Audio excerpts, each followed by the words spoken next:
नमस्कार, उत्तराखंड समाचार में आपका स्वागत है। मैं सुरेंद्र रावत। सबसे पहले मुख्य समाचार।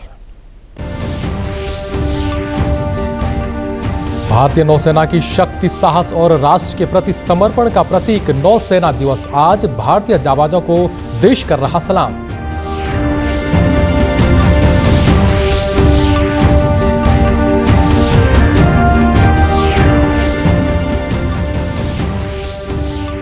आधे अधूरे आईटीआई भवनों के मामले में उत्तर प्रदेश राजकीय निर्माण निगम पर मुख्य सचिव सख्त, नोटिस जारी करने के दिए निर्देश। न बदला रवैया तो एफआईआर होगी दर्ज।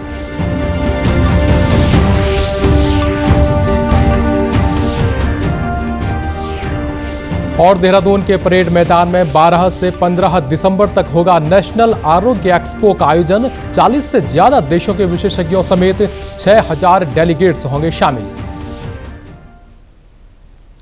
और अब समाचार विस्तार से। आज नौसेना दिवस मनाया जा रहा है। भारतीय नौसेना की भूमिका और उपलब्धियों को मान्यता देने के लिए प्रत्येक वर्ष 4 दिसंबर को यह दिवस मनाया जाता है। वर्ष 1971 में आज ही के दिन ऑपरेशन ट्राइडेंट के दौरान भारतीय नौसेना ने PNS खैबर सहित पाकिस्तान के 4 पोत डुबो दिए थे। इस अभियान में सैकड़ों पाकिस्तानी नौसेना कर्मी मारे गए थे। देखिए हमारी ये खास रिपोर्ट। नौसेना दिवस हर साल 4 दिसंबर को ऑपरेशन ट्राइडेंट की याद में मनाया जाता है। 1971 के भारत पाक युद्ध के दौरान भारतीय नौसेना ने कराची बंदरगाह पर सफल हमला किया था। इस हमले में पाकिस्तान के कई नौसैनिक संसाधनों को नष्ट कर दिया गया था। ऑपरेशन ट्राइडेंट में भारतीय नौसेना ने रणनीतिक कुशलता और अदम्य साहस का प्रदर्शन किया था। तब से नौसेना दिवस भारत की समुद्री शक्ति का प्रतीक बन गया। भारतीय नौसेना राष्ट्रीय सुरक्षा के लिहाज से महत्वपूर्ण 7500 किलोमीटर से अधिक तटरेखा की सुरक्षा करती है और हिंद महासागर क्षेत्र में अपनी सतर्क उपस्थिति बनाए रखती है। साथ ही नौसेना मालाबार, मिलन और रिम ऑफ द पैसिफिक जैसे वैश्विक समुद्री अभियानों में भी भागीदारी करती है। नौसेना चक्रवात, बाढ़ और सुनामी जैसी प्राकृतिक आपदाओं के दौरान राहत और बचाव अभियानों में मानवीय सहायता मुहैया कराती है। नौसेना के समुद्री डकैती विरोधी अभियानों को न केवल भारत में बल्कि विश्व स्तर पर भी सराहना मिल रही है। भारत को एक मजबूत समुद्री शक्ति बनाए रखने के लिए भारतीय नौसेना ने बीते वर्षों में आत्मनिर्भरता और आधुनिकीकरण पर खासा जोर दिया है। भारतीय नौसेना ब्लू वाटर क्षमताओं को बढ़ाने, समुद्री निगरानी का विस्तार करने और साइबर सुरक्षा को मजबूत करने पर भी विशेष ध्यान दे रही है। नौसेना ने रक्षा क्षेत्र में आत्मनिर्भरता के लिए मेक इन इंडिया पहल के तहत भारतीय रक्षा उद्योगों के साथ साझेदारी की है। पिछले 5 वर्षों के दौरान नौसेना के आधुनिकीकरण बजट का 2/3 से अधिक हिस्सा स्वदेशी खरीद पर खर्च किया गया है, जिसके परिणाम स्वरूप घरेलू रक्षा इकोसिस्टम का त्वरित विकास भी संभव हुआ है। नौसेना दिवस के इस खास मौके पर देश भर में विभिन्न कार्यक्रम आयोजित किए जा रहे हैं। Open ship events, fly past और युद्धाभ्यास प्रदर्शनी जैसे आयोजन आम जनता को भारतीय नौसेना के शौर्य और तकनीकी क्षमता से परिचित कराते हैं।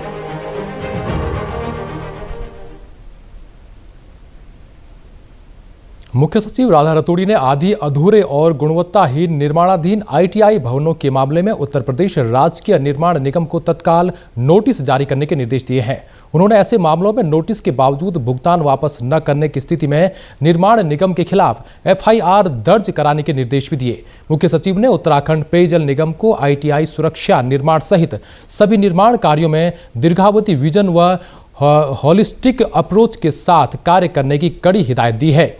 आईटीआई के सुरक्षा निर्माण कार्यों के साथ ही ड्रेनेज सिस्टम और बाउंड्री वॉल पर भी कार्य करने के उन्होंने निर्देश दिए। आईटीआई नारसन में सुरक्षा निर्माण कार्यों के संबंध में सचिवालय में व्यय वित्त समिति की बैठक की अध्यक्षता करते हुए मुख्य सचिव राधा रतूड़ी ने 187.30 लाख रुपये के प्रोजेक्ट लागत पर अनुमोदन देते हुए पेयजल निगम को निर्माण कार्यों में गुणवत्ता व समयबद्धता का विशेष ध्यान रखने को कहा। ITI में अध्ययनरत छात्र छात्राओं की सुरक्षा के दृष्टिगत उन्होंने इस प्रोजेक्ट का 10 दिन के भीतर सिंचाई विभाग से टेक्निकल परीक्षण करवाकर निर्माण कार्य करने और अगले मॉनसून से पहले इसे पूरा करने के भी निर्देश दिए। मुख्यमंत्री पुष्कर सिंह धामी ने सितंबर से अक्टूबर के बीच प्रदेश में 60 वर्ष की आयु पूर्ण करने वाले कुल 61 व्यक्तियों को ऑनलाइन माध्यम से वृद्धावस्था पेंशन का वितरण किया। राज्य में पहली बार 60 वर्ष की आयु पूर्ण करते ही वृद्धावस्था पेंशन स्वीकृत किए जाने की कार्यवाही शुरू की गई है। समाज कल्याण विभाग के पेंशन पोर्टल पर अब 59 वर्ष 6 माह की आयु पूर्ण होने के पश्चात भी वृद्धावस्था पेंशन के लिए आवेदन प्राप्त किए जा सकेंगे। आवेदक का फॉर्म स्वीकृति के पश्चात जिस माह आवेदक 60 वर्ष की आयु पूर्ण करेंगे उस माह के अंत से उनकी वृद्धावस्था पेंशन शुरू कर दी जाएगी। इससे बुजुर्गों को समय से वृद्धावस्था पेंशन का लाभ मिलेगा।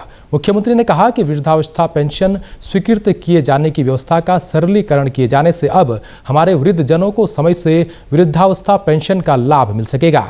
उन्होंने कहा राज्य सरकार ने वृद्धावस्था पेंशन को 1200 से बढ़ाकर 1500 किया है। अब पति पत्नी दोनों को ही पेंशन का लाभ दिया जा रहा है।